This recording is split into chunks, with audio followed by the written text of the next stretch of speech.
members. And members, I do appreciate for you being available within short notice for today, and also welcoming every support staff that we do have today. We've got a full house of the parliamentary support staff. So I'm going to start with the introductions. My name is Matlodi Maseko, and I'm the chairperson for the standing committee. And members, if you can introduce yourselves for the record. Good morning, Chair, and good morning, colleagues on the platform. My name is Derek America. I'm a member of the committee. Thank you. Andrigus van der Westhuizen, another member of the committee.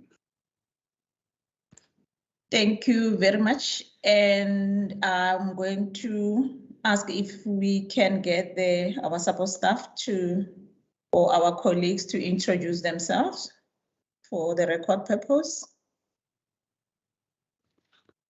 Morning, Chairperson and members. Johan Vermeulen. Thank you. Thank you, Johan. Morning, Chairperson and members. Lizette Klutter. Morning, Chair and members. Zaida Adams. Morning, Chairperson. Themba Keswa, Manager PEO. Thank you. Chair, it seems as if Honourable Lily may have some trouble with his connection, because I do see his morning, Chairperson. Okay, Member Lily, welcome. Are you okay? Yes, I'm okay. Okay. Chairperson. All right, thank you very much. Okay. Thank you. Morning, colleagues. Morning, Chair. My name is Alexander. I'm the senior by ITTS. Thank you. Okay, thank you very much. Are we okay? Lizette, I see your hand. Yes, Chairperson. Sorry through you. Good morning. Matthijs from Stakeholder and Communication is having connectivity problems, but he'll join us as soon as he can. Okay, thank you very much, Lizette. Appreciate that. I hope he gets to be okay to join us. We'll appreciate if you will be here with us. Okay, members, like I started, I think for the apology, I only got an apology from member Brett Heron, who's not going to be with us today. And that's the only apology that I did receive. So we are going to continue. Just to give the background about why today we are having this meeting, and also members for you seeing the full house of our support staff. We had a communication last about the resolutions of our meetings, and which member America raised that. One of the things that were there in our resolutions was the issue of the District 6 for the engagement with the national, so that department can come and brief us to say how far are they with the restitution, and more on the housing part of the restitution. So we communicated 4 times.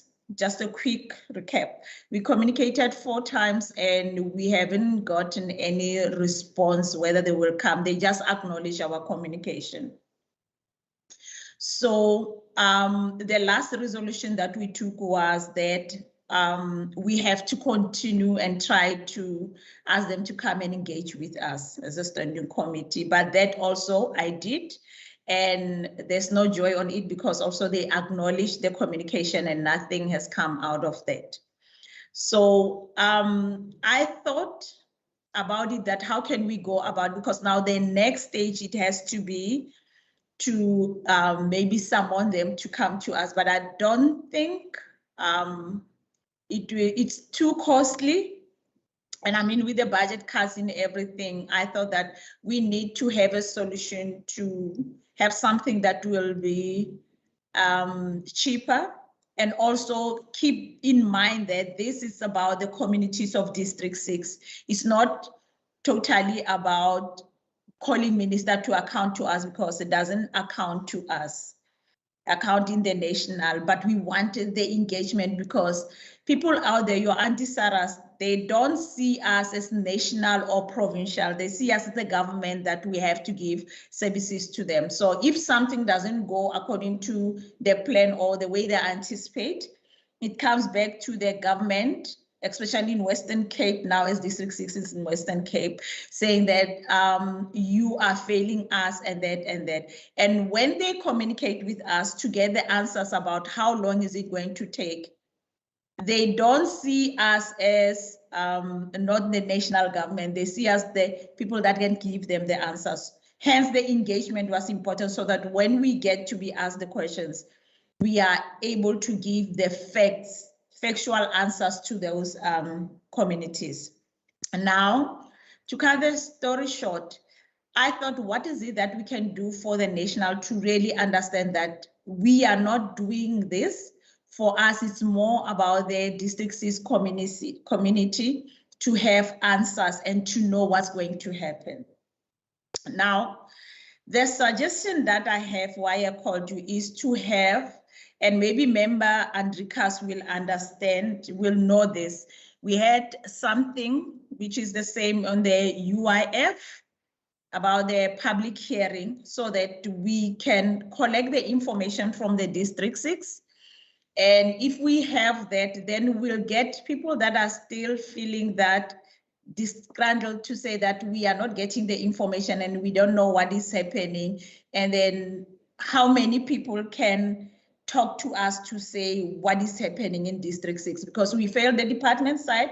Now, if we can try to get the beneficiary side to talk to us of what is happening, what is it that they know? And if those questions, we can have all the questions from them, then we'll be able to say, to send to the department to say, okay, answer Matlodi, answer Andrikas, answer Derek, answer Lisette, and then we can engage to them to give the feedback on those questions that will be coming from the District 6. Now, for me to do that, members, I need you today so that we can agree that that is the right way that we can do this, and then I will be able to, through you agreeing with me, to carry the responsibility of making sure we get the questionnaire, we get the advertisement and everything for them to contribute to that.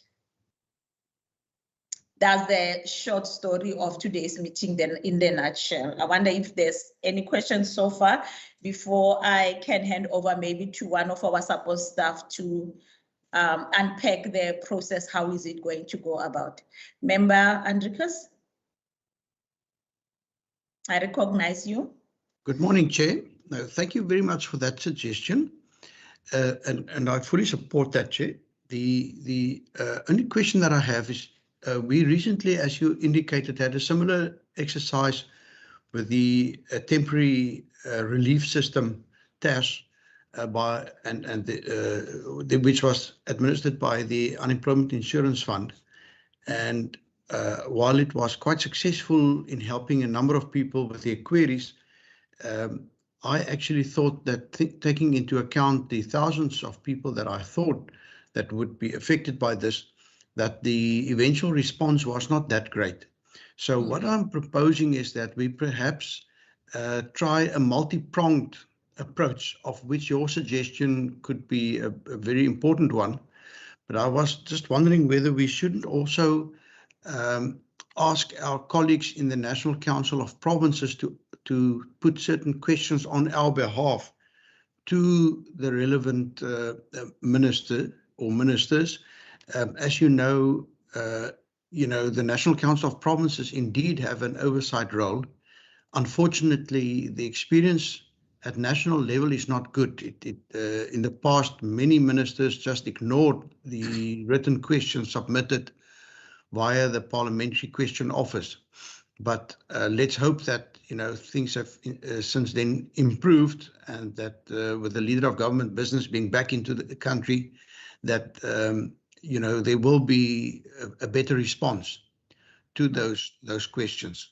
So what I'm asking is that we try not to only act sequentially and say, well, let's first try this and then try that, but that we now try to pull out all the stops and try to to use various means to get the answers to the people of District 6. And as we know, time is of the essence.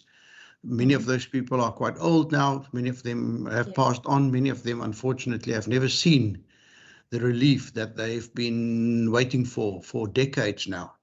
So I think we don't have time to waste, and we must try every avenue that we can think of to try and get the some movement and some answers in that regard. That's my input. Thank you.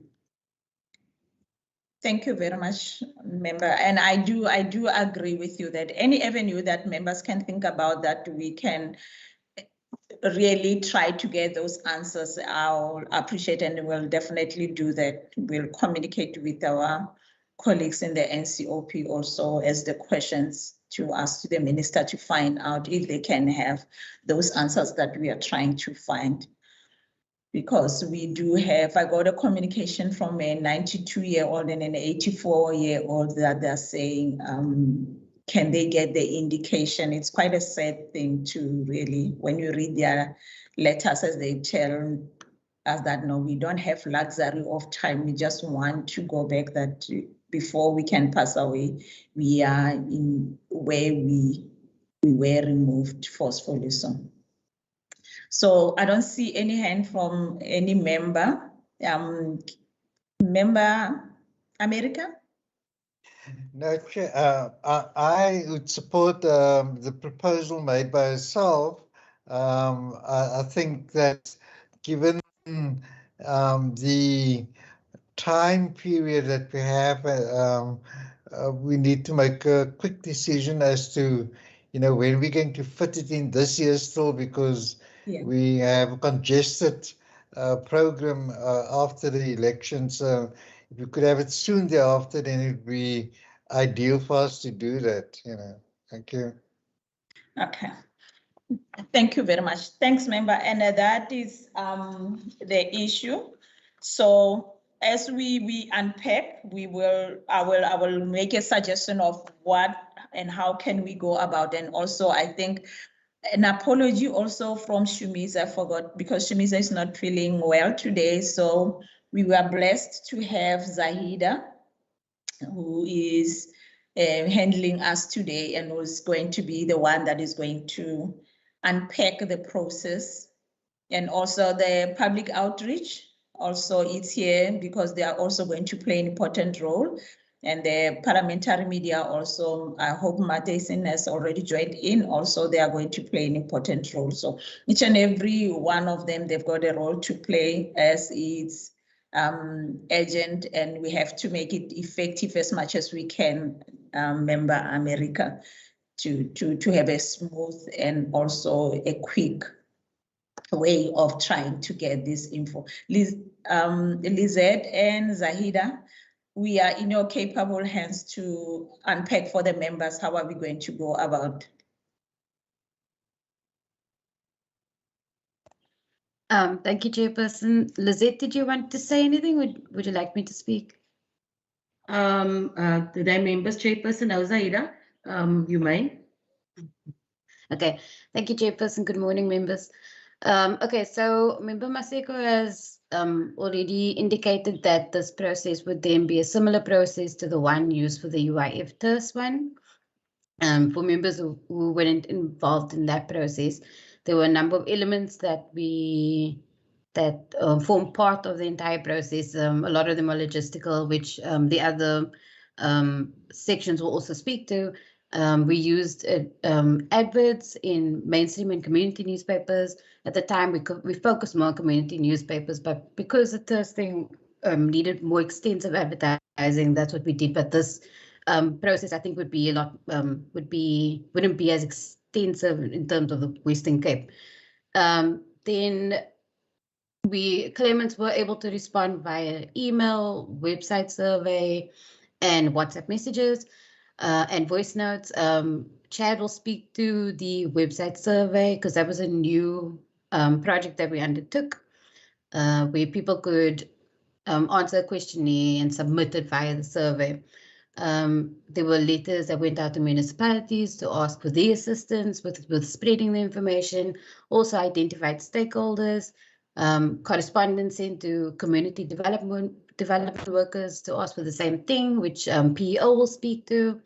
And then, of course, media plan that would include sending, voice messages, social media posts, etc., that Matthijs will speak to.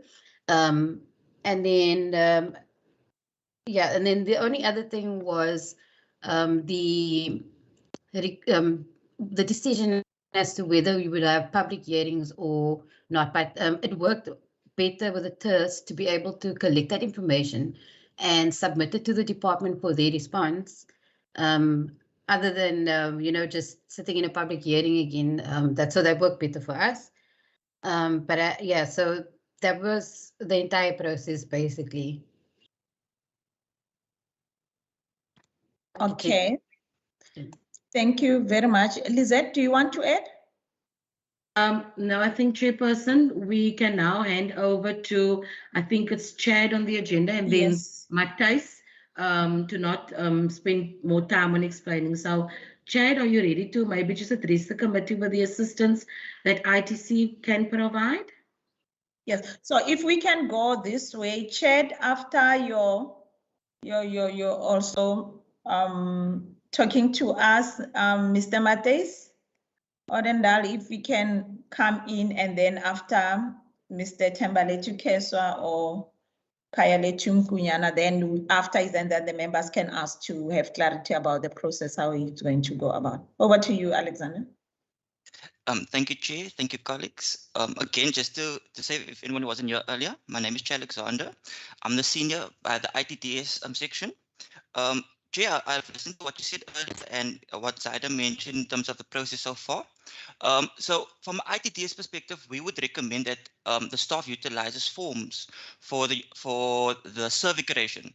I'm going to take you through the process of creating a survey, we are shared on the screen, and I'll also explain at the same time to be easier to understand, as well as help you think about your question formulation, because that's the very important part when you ask questions on a digital platform. So first thing is, I'm just going to take you to the screen. Chair or Zaida, if I may ask, if someone can just indicate if there's any questions, because while I'm sharing the screen, obviously I can't see in the Teams group.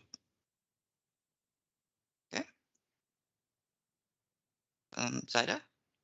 Oh, yes, I remember Maseko will handle Okay, thank you. questions. There's a question and answer session afterwards. Oh, okay, thank you.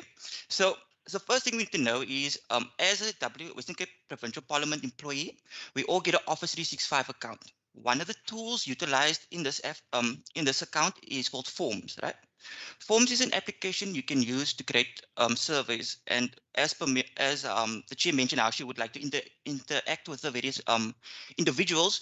Forms would be a very appropriate platform for that, because it's easy to utilize, and it's, as long as you ask the questions the right way, it's also quite easy to create the questions. Okay, so I'll just first show you quickly how it is to put a simple questionnaire together. And the purpose of this, Chair and colleagues, is so that we can understand also how to formulate our questions. As I mentioned earlier, that's a very important part when you ask the question. So for now, I'm just going to title the thing Test Forms, and I'll show you how to add the questions. So the first thing to note is you have to click Add New, right? You'll get 4 options that comes up at the front of you, and this is the type of questions you want to ask. This is very important when you formulate questions, right? You ask yourself, do you want to give the person a choice? Meaning, do you have all the answers and they pick from it? Would you like to give them free text, an open platform for them to speak their mind or to write is what they want to write? Is it a rating question? Maybe you want to ask them for a date and you want to give them maybe a date picker, so they don't have to write it in. Or you have various other options, which is just going to focus on the like it system in this regard, which is also another way of asking a rating question, which I will demonstrate at the front of us now. So the first thing I wanted to show you is how to make choice questions, right? The purpose of a choice question, like I mentioned earlier, is when you have all the answers and you just expect the person to give you, to select from the options. Why this is important is when you're trying to do writing reports afterwards, and let's say, for example, you ask the person what district you come from.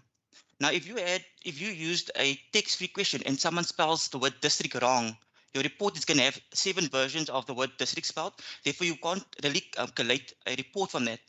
Now, if you ask, for example, what area are you from?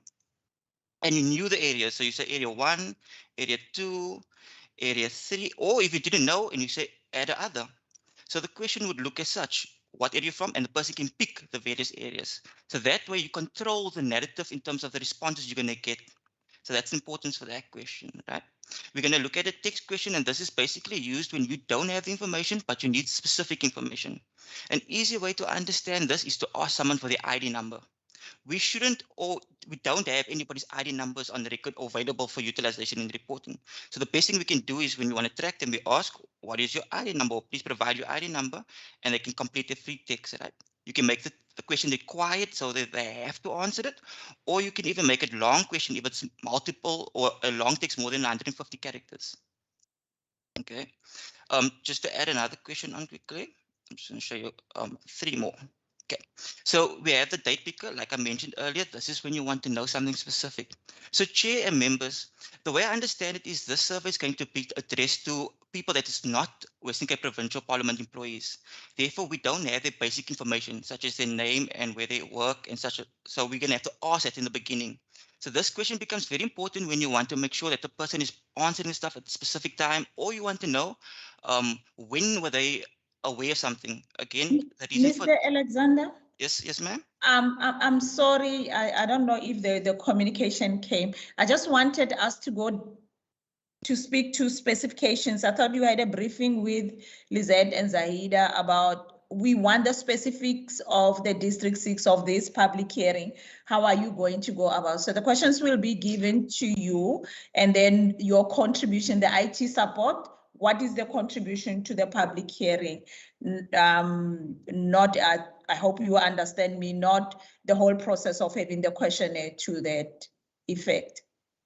Because I'm afraid of, I stole the time from the members, and I need to make sure that they have enough time to ask the questions.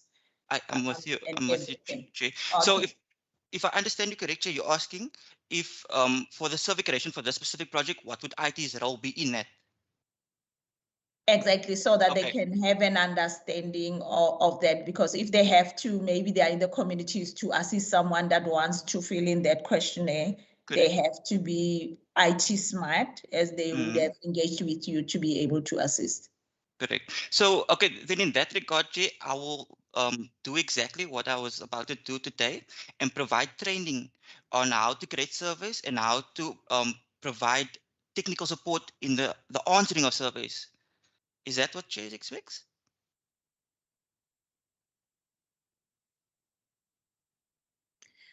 I didn't hear you. Sorry, Jay, I said for the contribution from ITDS in this project, we will avail ourselves to provide training for the committee members in terms of creating their surveys, as well as provide technical expertise and assistance in the answering of the surveys and the creation of the reporting. Yeah. Thank you, Jay. Okay. Okay. You can continue. You can continue. Oh, the demonstration, Jay. Yeah, you just Okay. continue, and then we can take it from there. Okay, I'll be a few more minutes, Jay. I won't take too much of your time. So I just wanted to show how quickly it was, how easy it was to create a question and the different types of formats. That was the 3 I wanted to focus on. And then I wanted to just show Jay, once we created a survey following that basic steps, I created one earlier, which I'll show you quickly here. So it was just 5 basic questions using the same formats I just showed you in the last email. And I want to show you when I do a preview, how it looks when you answer it. So again, to show you the type of questions, the ID number would require 3 ticks. The age, the choice would require you to pick from a selection. The selection, you can have multiple selections where you can tick more than one answer. You can have a date format where you can have it from a date picker. So this is to show you how the end user will see it and the clarity, what they can expect when they look at it. And you can understand if this is something you want the individuals to look at, and this is the best option. The rating system, like I mentioned, you can give various options so you can compare people's answers across the spectrum of selections.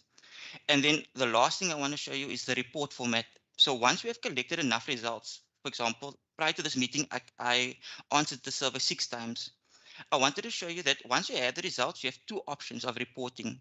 You can keep the report at the front of you as on the screen, where you can see the various questions and the various answers to it, and then a little graph next to it. Or if you would like to make your own reports, you can just click open in Excel, which should generate you an Excel spreadsheet of all the data, with your questions being the column headings and the various rows being the answers in relation to that. So the formation of questions, the reports you get for answers, and the reporting data is all available using forms. So that is something we can offer in terms of if this is a route that Chair and the members feel they would like to engage with the public on.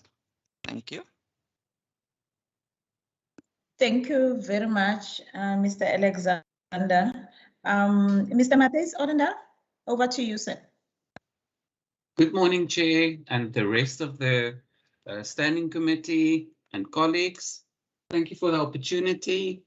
I am glad that I'm following Chad in this discussion because as I recall, the previous round that they followed the questionnaire route was very successful for the UIF tours round, and I think they had, if I'm speaking under correction, 60 responses, or no, I'm talking under correction. They could help 60 people actually getting help from the UIF. So that was very successful. Let me start off. What we'll do from communication side is I will listen to what everyone is saying this morning, what the needs are, and then we'll draft the communications plan that will include digital communication. What we normally do is, depending on your specific need, is we'll start off, if you go the route of the survey, is to create on the WCPP website homepage a central point of information that will contain the survey and it will contain more information around the process. Then we use the media and social media to link people to that survey. In other words, to gain traffic. In this, I was listening to the discussion before, and you, Chair, mentioned of people that's a bit older. So maybe the social media and so on, we will try to word it as such that people should help those that are not technologically savvy or don't have access to these platforms. And I think another very good way to reach the older population is by radio. And therefore, I would suggest that when we do a media release on this whole process, that we include a voice clip recorded by you, Chairperson, so that the listeners, and we hope that that includes the older listener, and that they will be sensitized on the subject, and then also it will also lead to some submissions on their behalf. So yes, so I covered, we're going to do media release, voice clip, and then we're going to support it by social media on Twitter, Facebook, and Instagram, where we ask people with a link to go to the website and complete the survey. There's a question. Yes, I will take it after you are done. Thank you so much. And then okay, so we'll do the social media, depending on your timeline, when you want to start and when you want to finish. And then after discussion of today, if it turns out that you would like to do public hearings and so on, it will mean that then the invites will go out also via these platforms, the media and social media, to the specific public hearing. That is in a nutshell, Chairperson. Thank you very much, Mr. Odendal. I don't know, Member America, must we take the Public Education and Outreach Unit, or do you want to ask immediately now? No, thank you.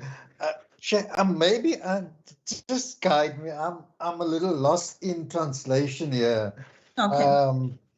You know, in terms of what do we want to achieve, in terms of what I've heard so far, in terms of communication strategy and perhaps a way forward, is it's going to be out there in the open, but we have a defined group of beneficiaries or potential beneficiaries. We should communicate directly with those people. We need not to have, in my view, please assist me, I may be off track, a radio ad, a viewed social media, so that we could attract whoever may be a beneficiary. We know who they are. There is a database of beneficiaries. So we need to communicate directly with them and try to elucidate the information that we require from them using the tools that we will create to get the information. But I may be wrong. Please assist. Okay, so there is the list of the beneficiaries, but because this has been coming from the last time, what I've picked up, there is the disgruntled groups, there are different groups, and there's different leaderships in District 6. So the list maybe that you're talking about is what the department have, but there are other lists that are out there that people still feel that they're supposed to be on those lists. And also those, they have to address it one way or another. That's number one, that we don't know who they are, because even if we can ask the department for the list, the communication is not coming to. And I'm afraid of we might get the list that the department have approved and others within the community feel that they've been excluded in the whole process because their names are not there. And another one is there are other people that are staying somewhere in their province, not specifically in District 6 now, but they are the District 6 claimants also, that we have to outreach to them for them to know what is it that is happening, what's the provincial legislature doing now. So we have to make sure we cover the whole basis to make sure that communication goes in the all corners of this province. For those who have decided, I'm not going to stay where I'm being moved to, I'm going to Matsigama. So if we talk to everyone around there in the province, it will be, we know that we covered the whole basis to make sure that we get communication from each and everyone. As we can see from the national side, there is the issue of we don't know, because they haven't engaged with us. We don't know if really they do have the list that is the true reflection of the claimants or it's not. So I take it that on that basis, maybe what we are doing, it will be beneficial to the whole community of District 6 claimants to have a platform to vote, to have a voice. We are just giving them a voice to communicate to the national department. I hope I've covered the question, member. Thank you, Chair. I understand the context. Thank you. Oh, thank you very much. I'm going to now give over to Mr. Tembale Tukeso and Mr. Kale Tumkunyan on the Public Education Outreach Unit.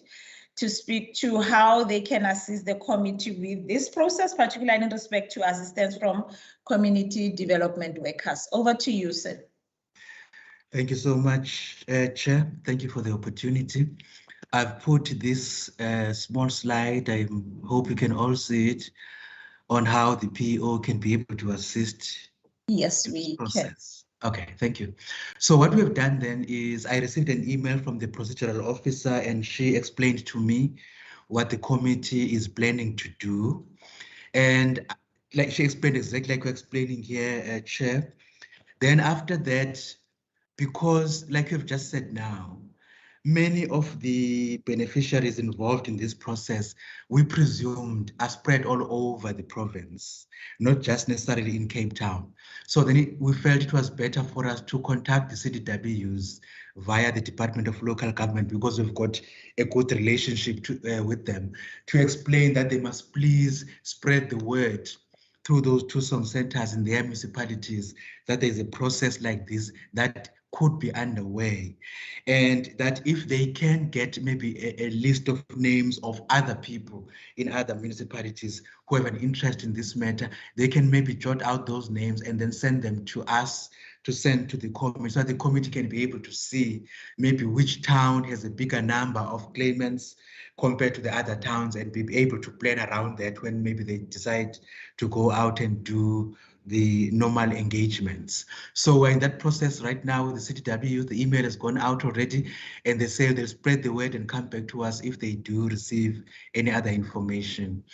And then the next thing was for us as PO then to, after the committee has identified maybe the dates when they want to go out and engage, we can then contact the stakeholders to be ready at that particular point in time. Like you say, Chair, that there is a list. That list we can get maybe from the department, but then you say there's another list as well of maybe disgruntled people as well. So everyone needs to be included into this. So what we're thinking then as PO was that maybe a day before the engagement, a day before the committee decides to go out and engage, we can then as PO, when we've got the list of all the people, go out and meet the people and explain the expectations of this committee, what the committee wants from the stakeholders. And also this can help, Chair, to minimize and manage the expectation, because maybe some will think the committee is there to give people land. That's not what we're there to do. The committee is there for something else. So that expectation needs to be managed, and then we can be in a position to do that as the PEO. And then of course get the normal call of newspapers and social media, like Mateus was saying there, it can also be used. And as PEO, we can be in a position to assist as well, to send out all that information to the relevant stakeholders once we have. So it's the normal activity that we normally do, Chair, but in this instance then spend more time with the CDWs, because they are on the ground. They understand the matters much more better than for us here at the office. Thank you so much, Chair. Okay, thank you very much. Members, let me open for the questions to the officials or the participants. Any question? Member Andrikas, I recognize you.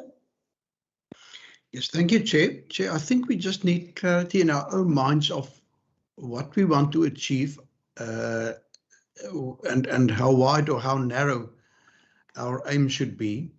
Are we, like in the case of the Unemployment Insurance Fund's survey, are we trying to assist individual people that have experienced problems or queries, or are we going to set our sights quite wide, and whether we want to get a better, wider insight into the process and where the process of restitution currently is standing? Perhaps if you could just put that to the committee, and that we could just get some clarity on that. And I think this also links to Honorable America's earlier question. Is our primary group those that have already been identified as claimants, and perhaps even claimants that have been approved? Or, as you've said, must we also include in our survey people that may not have claimed at the time because they may not have been, informed of their rights, etc. Are we going to take the clock back a considerable period, or are we only going to concentrate on recent developments? If you perhaps wouldn't mind sharing with us just your thoughts in that regard. Thank you. Okay. Any member? Is there any other question? Member Lily? Not yet, Chair. I'm still covered. Okay, thank you very much. Member America? Chair, it's laudable. I mean, if we want to cast the net as widely as possible, but my own preference, Chair, is that I have a bias towards those people who are currently identified as beneficiaries, and we need to perhaps concentrate on assisting those people first, and then perhaps as a general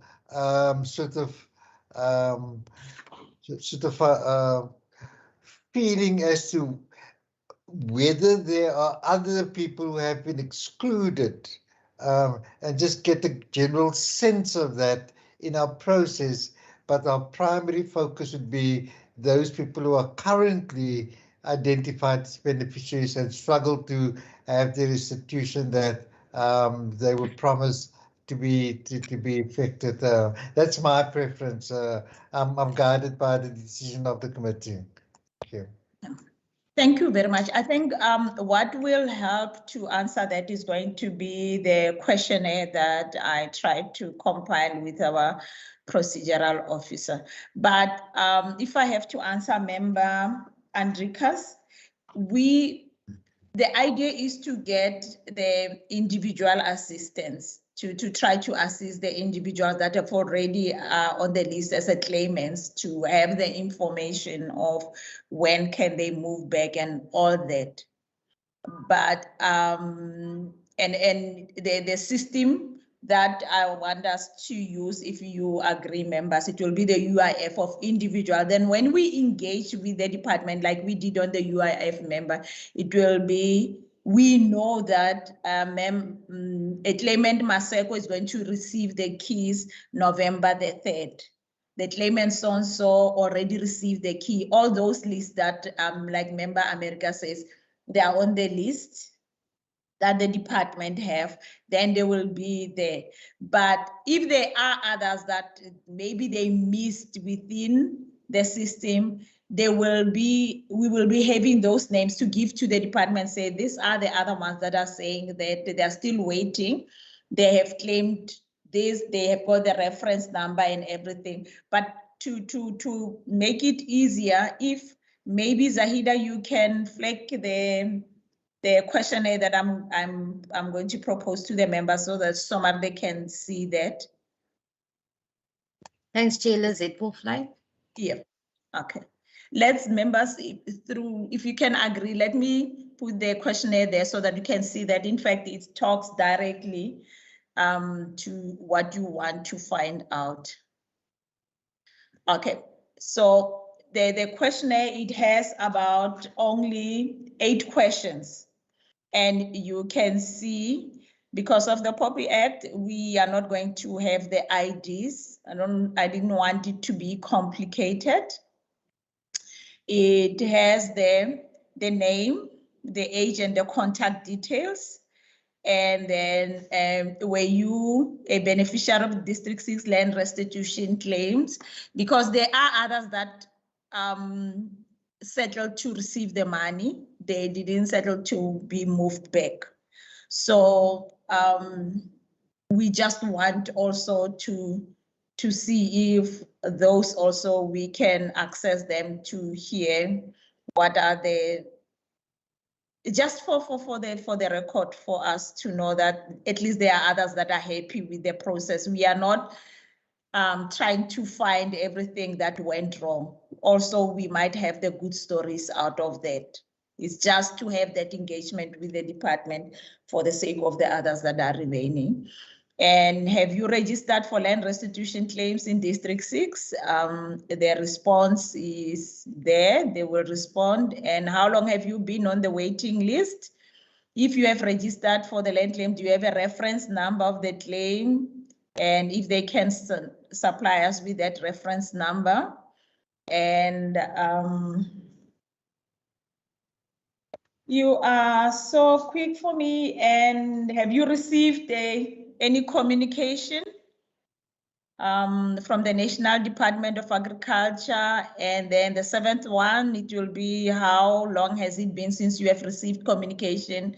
And would you like to make an in-person submission to the standing committee? So that's all. I hope that it sort of shortens the narrows the process. Is it okay, Member America? I think I'm very satisfied, Chair. It is not a long questionnaire, Yeah. and I'm not in favor of long questionnaires, and it asks the pertinent questions. Thank you. Okay. So that is why I said maybe the form it will show that I've narrowed it to, in fact, what you anticipate it should be the case. Member Drikas, did it answer at least the questionnaire? Did it answer the or give clarity to your concern? Yes, Chair. Chair, I'm really grateful to say I myself have, can I call it, designed a little questionnaire just to get clarity in my own mind. And most of my questions or the aspects that I felt that needed to be covered were covered in this. I was just wondering whether one shouldn't perhaps just narrow it down, and unfortunately I'm not seeing that document in front of me, or the full document currently. I think the one question that most people would like answered is, have you been given a due date in which, to occupy one of the units, or has a unit been allocated to you?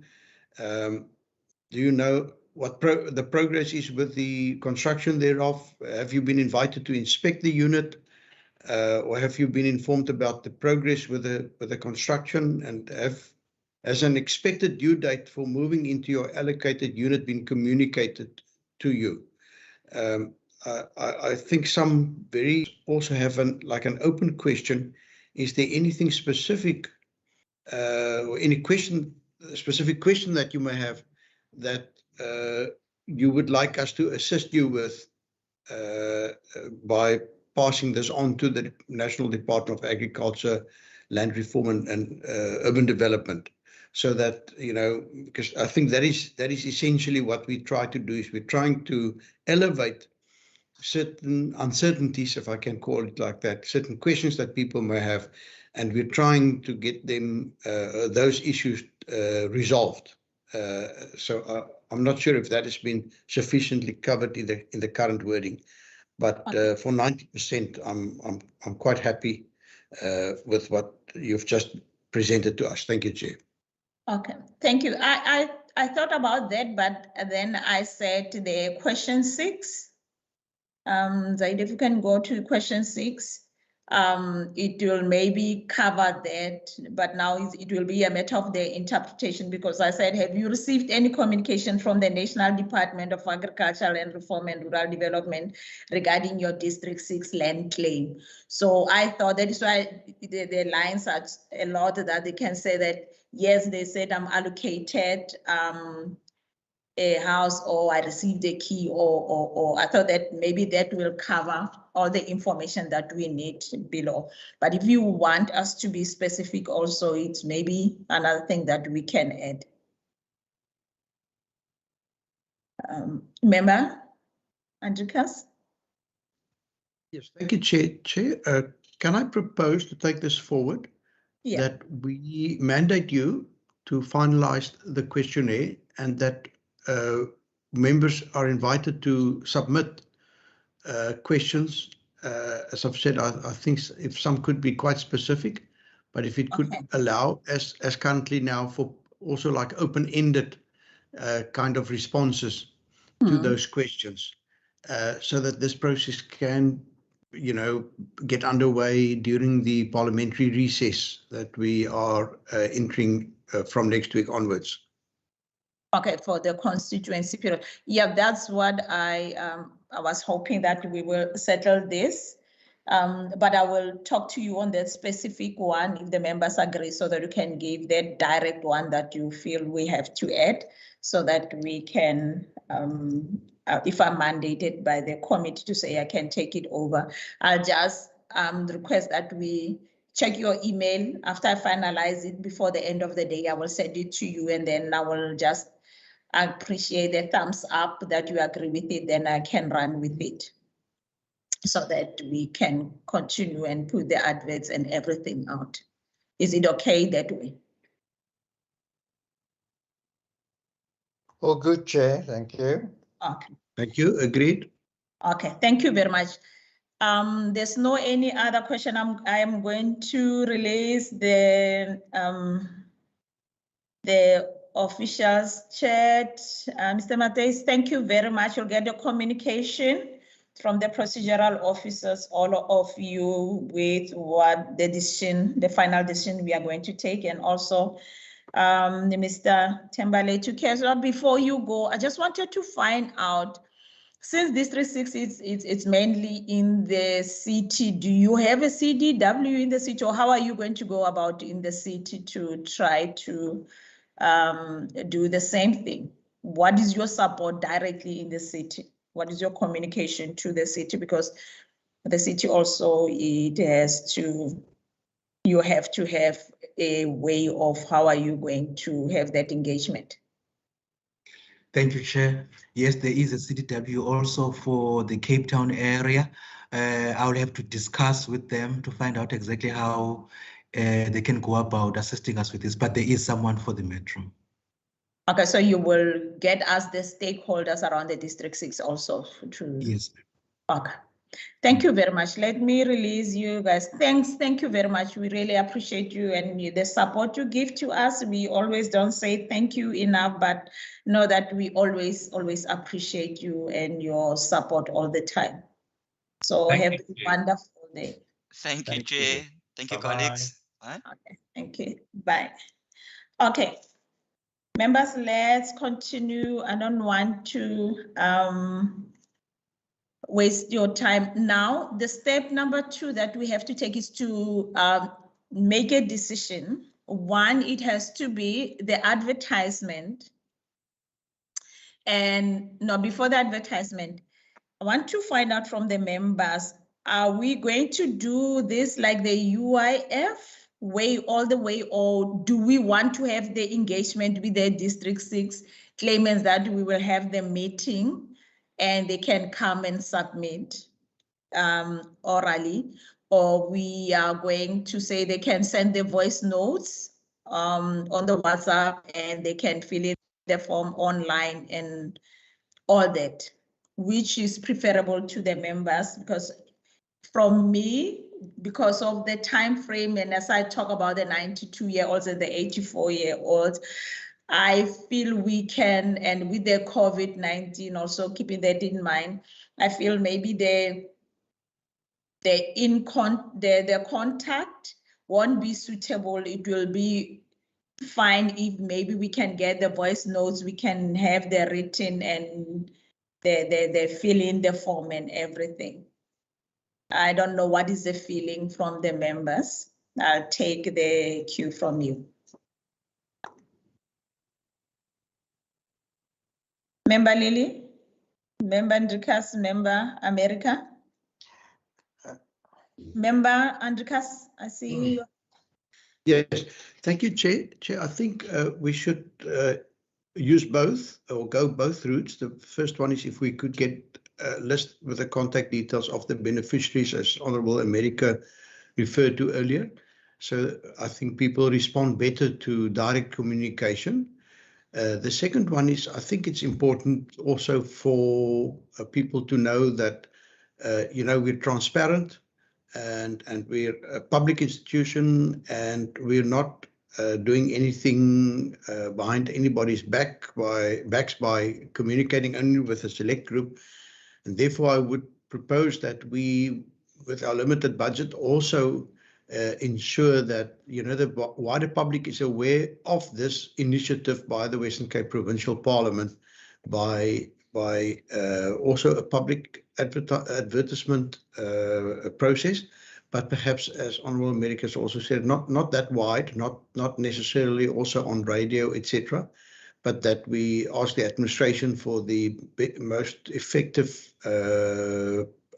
communication methods to reach those that may be interested in this initiative of the Provincial Parliament. If I may say, I think many of the people mentioned are perhaps not that computer literate, or don't have that easy access to data, etc. And therefore, I think we need to be quite creative in how we would be reaching the target groups. And as I've said, I use that in the plural. Obviously, we're first speaking to the beneficiaries, but we're also speaking to the relatives and friends and people that are also carrying the interests of, or have the interests of this group of people at heart. Thank you. Okay, thank you very much. Member America? Chair, thank you. I'm covered by Honourable Enriquez. Van der Westhuizen, thank you. Okay, thank you. Member Lily?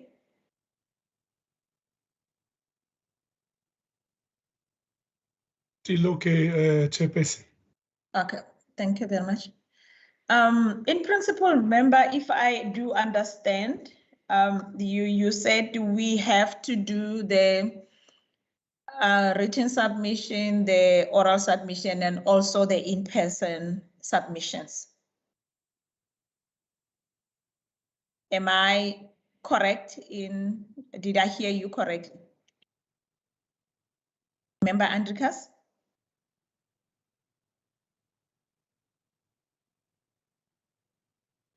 Sorry, I was on mute. Yes, Chair. I think I like the idea that people can indicate whether they would like to personally meet with us and bring their, their case or claim under our attention. The one thing that I'm a little bit concerned about is that, people might start thinking that we've got all the answers. Yeah. While we're only the conduit to try and get those answers to the questions from the body that is actually responsible for the claims process, etc. We are just there to elevate this, and I have unfortunately seen in the past that sometimes out of sheer frustration, people then start blaming those that want to help them, and that people are not always that clear in their minds as to who is playing what role. And I think it's important that in our communication we say we want to help you to get the answers from those that should have those answers. We are not the answer in itself, and we're not able to provide you with that answer. But if people want to, just come and explain to us, their experiences of the last few years, then I think it's important that they be allowed to do that orally as well. Okay. Okay, thank you very much. Lizette, Zahida? Anything that maybe you want to indicate to us? Sorry, Chair, do you mean on what Member Van der Westhuizen was saying? Yeah. Okay, so from my experience with this, we opened it up for oral submissions as well. We said if anybody would like to, they can. But our experience with that was that claimants did not really want to make oral submissions for many reasons. First, one of them being that they were now tired of speaking and all they wanted were answers. Secondly, some of it was confidential. They didn't want, but we were dealing with TERS. So that was a completely different thing in terms of the employer finding out, etc., etc. So we didn't get any requests for oral submissions. And then we found that the best step was then to take those questions that people had or those unresolved claims and to forward it to the department in the form of a matrix and have the department respond on that matrix and then brief the committee. And in that way, instead of if people didn't want to come in but just wanted the claims resolved, they at least had communication from the department and those claims were able to be resolved. It almost skipped the step of speaking, but then from unresolved to resolved. Okay. Thank you very much. But we are going to have the option of the oral submission on our form if they want to do the oral submissions, and that we can know how many people want to do that oral option, isn't it? Yes, Chair, we had that option as well. We kept it. Of course, you would want people to have that option. So we had all the options. Our end result was just based on the feedback that we got in terms of not wanting oral submission. Okay, so thank you. So we are covered, members. That will be the case. We agree on that one. And then newspapers now with the cut budget for the adverts, and also before I continue with that, in answering member Andrika's, I think after the meeting today, I'll do the media statement to have a build-up of informing the people what will that be all about, and also explain that we are trying to find answers on behalf of the District 6 claimants. It's not the provincial mandate, but we are here for them. So that will be in line on trying to explain beforehand, before that information goes out. I think that will cover that concern that you do have. Now the advertisements, we have limited budget, so we have to choose the newspapers that we can use. And for those that don't buy newspapers, don't read, I believe we have to do the radio also in informing the communities of what is it that we are doing. So I don't know which radio do the communities listen to around the District 6, because that if we do it in the radio that are mainly in the District 6, then a word of mouth to the others can help us. We don't have to spread too much, but for the newspapers, I thought we can use the Argus, Die Burger, and I don't know which one that is. The Lizette, I recognize your hand. Sorry, Chairperson, I see Honorable van der Westhuizen. Maybe Honorable van der Westhuizen can speak first. Okay. Andricus, Member van der Westhuizen. Thank you, Chair. In the Afrikaans-speaking community, there is the Son, and then there's also, I believe, a newspaper that I personally don't know well, but we have used The Voice as well in the past. Obviously, we need to make a selection because of the costs. Yeah. Also, I don't think it needs to be, that big an advertisement. Those that are interested, as I've said, by and large, for me, it is just to show to people that this is a public process. There's transparency, and that for people to be aware of this initiative. Thank you. Thank you, Member America. Thank you, Chair. If we're going to flight a radio communication message, my suggestion would be on a Sunday between 1 and 2 on Heart FM, because I think many of the potential claimants or relatives or connections listen to that particular program on a Sunday morning between 10 and 2 o'clock. Okay, between heart radio between 10 and 2 o'clock. Okay, Chairperson, if I may add through you, Yes. Chairperson, I actually spoke to Matthijs about it, and the radio station we're thinking of is The Voice. Is it now The Voice? What is it, The Voice? Yeah, I think it's The Voice, but it's a radio station that is widely used, and then the committee can actually think of others, as Mr. Member America suggested. Yeah, that's a very popular radio station as well. But I think it's The Voice or The Voice, yeah. Type of Voice of the Cape, Voice of the Cape. So Voice of the Cape is basically the radio station that we were thinking of as well. Okay. Thank you very much. So we agree on the newspaper, The Voice, Die Son, Argus, and Die Burger. And the radio, it will be Heart FM and Voice of the Cape. We agree on that, members? Great, Chair. Okay. Thank you very much. That is done. So we will have the advertisement. And what is it that I've left out?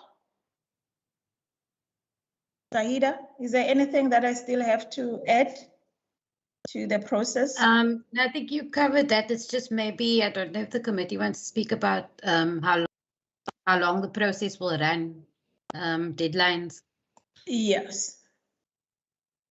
Okay, so members, my idea was if we can have this ready by Zahida, when can we be ready with everything? The members, if they say they give us a thumbs up with the questionnaire today before the end of business day.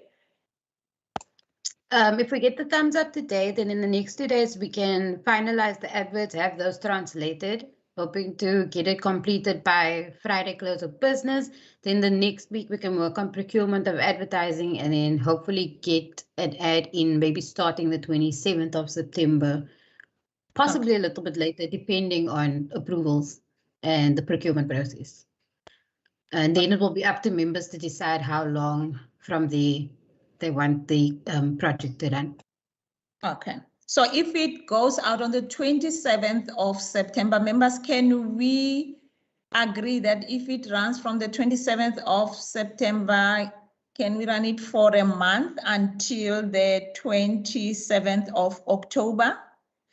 Then the idea is, as you see that our program is jam-packed until the end of the year, and I wished if we could prioritize also to get the answers as quick as we can. Where's my paper? I had my paper here that I was having. Okay. So on the parliamentary program is we have the constituency period from the 20th September until the 5th of November. So the idea is when we do the annual reporting and we adopt the annual reports, then on human settlements, the same day that we will be adopting our annual report, then we slot in the second item on the agenda to do the metrics of the District 6 also. So that means we can attend to that before the end of the year, if it's okay with the members. Is it doable, or do you see it might be a little bit complicated?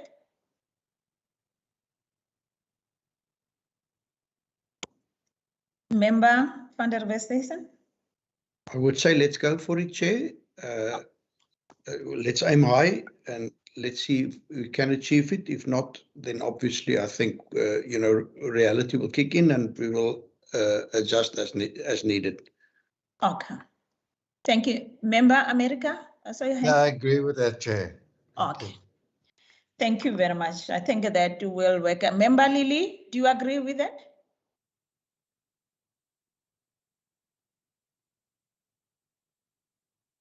Okay. Member Lily? Chair? Yeah, do you agree with that? Which one, Chair? Sorry, man, because I was disturbed by my child here as well. Okay, so we are going to do the matrix, the advert of what we are talking about from the 27th of September. So I was suggesting we run it until the 27th of October. Then our support staff, they can have time to compile the matrix. Then when we do the annual report, the date that we'll be doing the human settlements, then we slot in the second agenda on that date to do the metrics, to look at the metrics of this District 6 public hearing. So I wanted to hear if you also agree to that. The other members have agreed also. Agreed on that one, Chair, except the issue of what we call of the advertisement. I hear it's only English paper and Afrikaans. And I'm not sure about other papers that includes at least 3 dominant languages. Yeah, okay, we can also put in Izolezwe, if it's okay, because it's in Cape Town. Is it okay, member? Yes, Chair. Okay, thank you very much, member. Thanks very much. Or Vukani and also Vukani. Pardon? Including Vukani, Chair. Vukani, we will check Vukani, or we have to choose one because we've got limited budget, that which one has more. It's fine, it's always right. It's right there. Okay, thank you very much. I think that's all that we had to agree on. Zahida, we are on track now? Yes, Chair, all good. Okay. No, thank you very much. And what is next on agenda? I think we have covered with the District 6 members. The only thing that is remaining now is the consideration and adoption of the draft report on the unannounced oversight. Do you have the report, Lizette, so that we can take that? Okay, did you have a look at that, member Andrikas? It was me and you. Indeed, Chair. I think it's only the two of us that would be able to confirm that this is an accurate summary of what we observed, etc. Yes. Okay. Can we adopt it? I'm happy to support. Okay, no, I'll second that. Thank you very much, Lizette. Can we do the minutes of the 18th of August?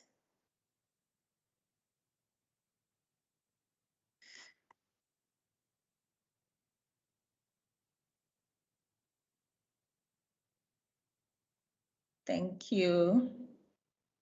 We were, all the three of us were there, and member Lily. Okay. We can move.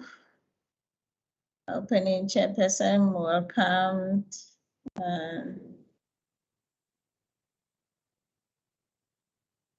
Okay. Nation or document related to an asset finance reserve, which was the day we were dealing with the finance. Eastern Cape Asset Finance Reserve. Project for providing housing for the aged in bed. Okay, the committee resolved to, let me see, within a period of 6 months, follow up on the status of the project for providing housing for the aged in Bergrivier and to ascertain whether project approval was obtained. It will conduct an oversight visit upon project finalization to ascertain whether the project can be utilized as a best practice for municipalities. Okay, is that the true action? Can we approve? Can I get a mover? Members? Propose that we adopt the report, Chair.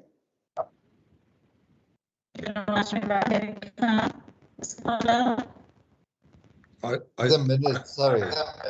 Just the minutes. Okay. Thank you very much. Members, I think, is there anything that we have to put in resolutions and actions? Going once, twice, once. Can you hear me? You're breaking up, Chair, but we've heard.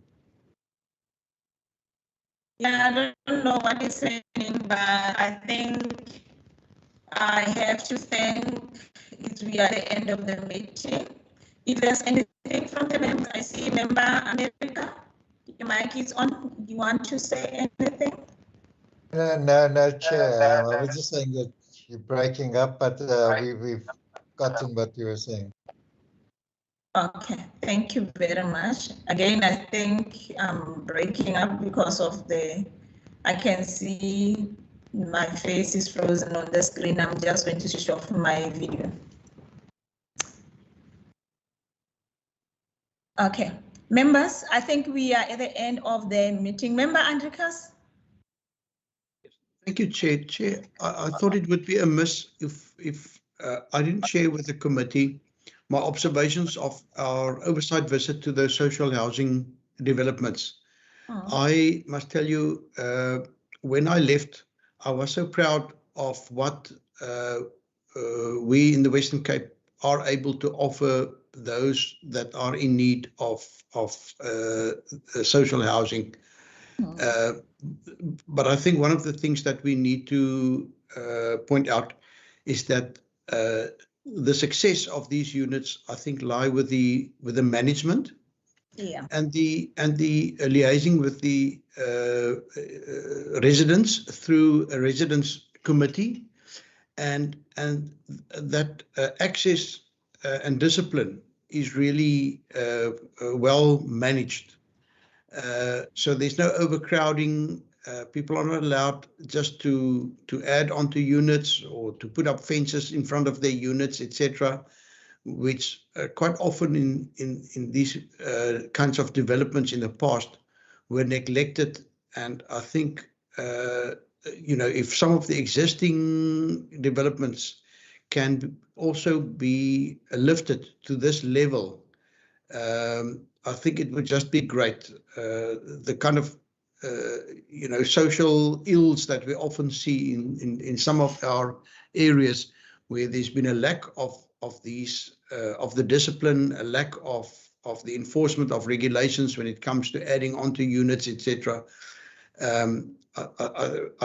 It's my wish that other entities, municipalities, etc., would really go and learn from what we've been able to observe, and try to also strive to the same standards. It really made me proud, and I would invite our fellow members, not only members of this committee, but also other members of the Provincial Parliament, to really go and visit these units. It was heartwarming to see, and if it was one of my family members that had to stay in any of those places, I would have been very proud of and satisfied that they would have that standard of accommodation. Thank you, Chair.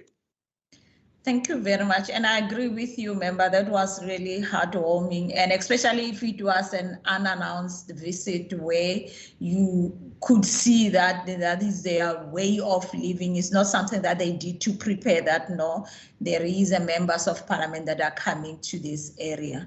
So it was quite very beautiful. Yes, we need to acknowledge, especially when coming to the management of the rental stocks, we need to acknowledge there are challenges. Like when you look at the tribunal, most of the cases are with the communique. So we have to go back and look at what is the core problems within the best practice of the other company versus what is communique is doing. But that it will be for the coming year that we are going to, I'm going to suggest that we look in the rental stock the social housing, it will be our focus for the first, I think, and the second term it will be enough, because even outside the Cape Town, there are rental stocks in other municipalities. So we'll zoom into that as a standing committee to have an idea of how are the other municipalities managing, and this the management companies, how are they going about to make sure that they make our communities comfortable as they give them the accommodations. So thank you very much, member. And I will definitely share that with the other members so that they can have the luxury of going there and seeing what is the departments and the other management companies that are in Western Cape doing, and also to maybe say to Shra that their contribution is acknowledged. So thank you. And with those few words, members, I want to also, if we can thank Zahida for just jumping in, because Shumis is sick and I hope she recovers very soon, and Lizette and Johan for playing a role and just taking our hands to make sure that we are on the right track with this. I really also want to say thank you, and also say to you, we really do appreciate you each and every day for the contributions that you are giving to us, the support that you are giving to us. Siraj Nomfundo, also, I want to say to all of you, thank you, thank you, thank you, and thank you. I mean, I want to have credit. I want to be in credit of the thanks for one day. If I forget, you know, already, I mean, my investment is there for you to take it out, but you are appreciated, and thank you very much. Members, also to you, thank you for availing yourself within a short period of time. I really appreciate you also. So with that being said, thank you very much. The meeting is adjourned. Thank you, Chair. To you. Thank you. Thank you, Chairperson, members. Thank you, Chairperson. Thank you, members. Okay. Thank you. Thank you. Bye.